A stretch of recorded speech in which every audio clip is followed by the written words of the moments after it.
ప్రతిభ గల పేద విద్యార్థుల అభ్యున్నతికి కూటమి ప్రభుత్వం కృషి చేస్తుందని కూటమి నాయకులు తెలిపారు. కాకినాడ రూరల్ మండలం కొవ్వూరు గ్రామంలో గల జిల్లా పరిషత్ ఉన్నత పాఠశాలలో కూటమి నాయకులు ముమ్మిడి వెంకట్రావు సౌజన్యంలో బుక్స్ పంపిణీ కార్యక్రమం జరిగింది. కార్యక్రమంలో ముమ్మిడి వెంకట్రావు, తిబిరిశెట్టి వరప్రసాద్, గుండుబోగుల సతీష్, మెర్నీడి పెద్దరాజు, దామలంక రవి, ఊబా వీరభద్రం, గొల్లపల్లి రాజా, పోలినటి ఈశ్వరరావు పాల్గొని విద్యార్థులకు బుక్స్ ను పంపిణీ చేశారు.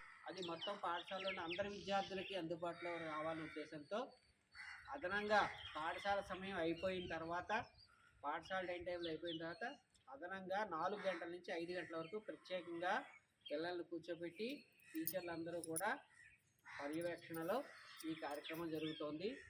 దీనికి మనం కోరిన వెంటనే కూటమి నాయకులు, గ్రామ పెద్దలు అందరూ కూడా ప్రతి విద్యార్థికి కూడా ఒక తెల్ల కాగితాలు, వైట్ పేపర్ బుక్, ఒక డబుల్ రూల్ బుక్ అందివ్వడానికి ముందుకొచ్చారు.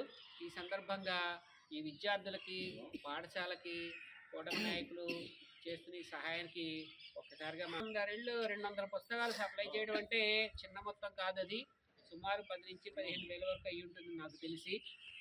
దాన్ని ఏదైనా కానీ పిల్లలందరికీ కూడా చక్కటి విద్య అందుబాటులోకి రావాలి, అందరూ కూడా నిష్ణాతుల వాళ్ళ ఉద్దేశంతో ఈ కార్యక్రమం చేపట్టారు. కాబట్టి వారికి పాఠశాల తరఫున, ఉపాధ్యాయుల తరఫున, అందరి తరఫున హృదయపూర్వక ఏం చేయాలి? ఏప్రిల్ 23 నాటికి అందరికీ కూడా రాయడం, చదవడం రావాలి. గణితంలో అన్ని ప్రాథమిక అంశాలు